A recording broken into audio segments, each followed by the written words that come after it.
If you asked your doctor about turmeric, you probably heard something like, "There's not enough evidence." That caution makes sense, but the story behind that answer is more complicated than it seems. Here's what the research actually shows. Your doctor went through years of rigorous medical training, but that training has a specific focus: pharmaceuticals, diagnostics, and procedures. Medical school curricula typically allocate very little time to nutraceuticals or dietary supplements.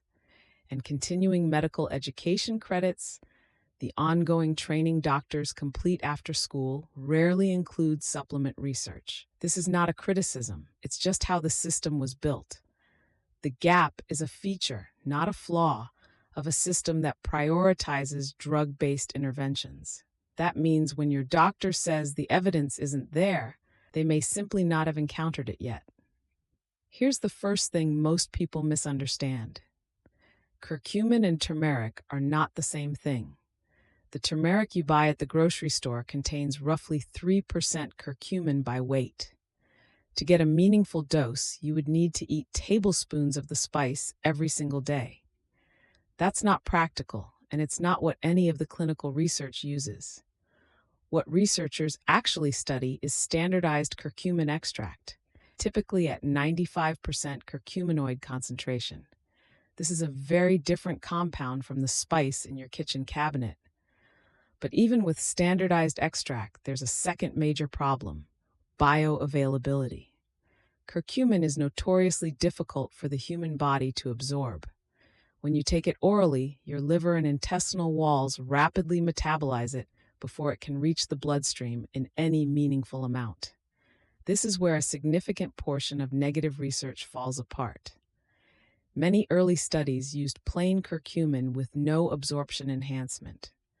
The results were disappointing, not because curcumin doesn't work, but because the subjects were barely absorbing it at all. An extract from black pepper called piperine, commercialized under the name BioPerine, was found to inhibit a process called glucuronidation. That's the liver's main mechanism for breaking down and eliminating curcumin before it reaches the bloodstream. By blocking that process, piperine dramatically improves the amount of curcumin that actually circulates in your system. Published research has found this combination can increase curcumin absorption by up to 2,000% compared to curcumin taken alone. That's not a small adjustment. That's a fundamentally different compound, functionally speaking. Once curcumin actually reaches tissues throughout the body, it appears to work through a specific molecular pathway called NF-κB. This is one of the most studied signaling pathways in biomedical research. NF-κB functions as a master regulator of inflammation at the cellular level.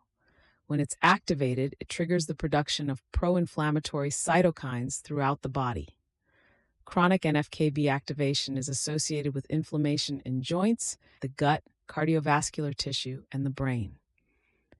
Curcumin has been shown to downregulate NF-κB activity.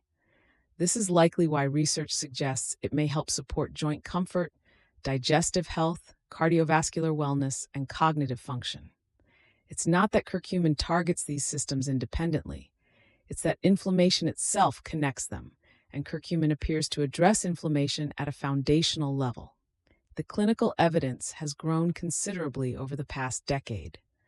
Systematic reviews and meta-analyses of randomized controlled trials have examined curcumin across multiple conditions.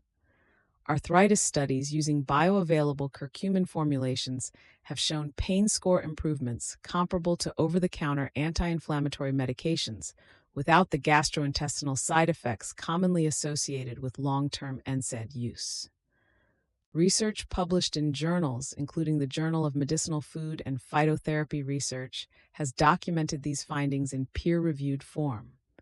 None of this is a reason to stop taking your medications or to skip a visit to your doctor.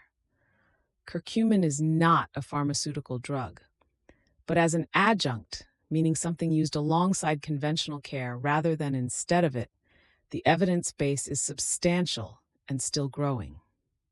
What your doctor may not know is that with the right formulation, specifically 95% standardized curcuminoids combined with piperine, the research on curcumin is considerably stronger than it may appear at first glance. Traditional medicine in South and Southeast Asia has used turmeric for thousands of years. Modern science is now building a molecular explanation for why that tradition may have been onto something real. The science is catching up to what those traditions have known for centuries. These statements have not been evaluated by the Food and Drug Administration. This content is not intended to diagnose, treat, cure, or prevent any disease. If you're considering adding a supplement to your routine, talk with your healthcare provider.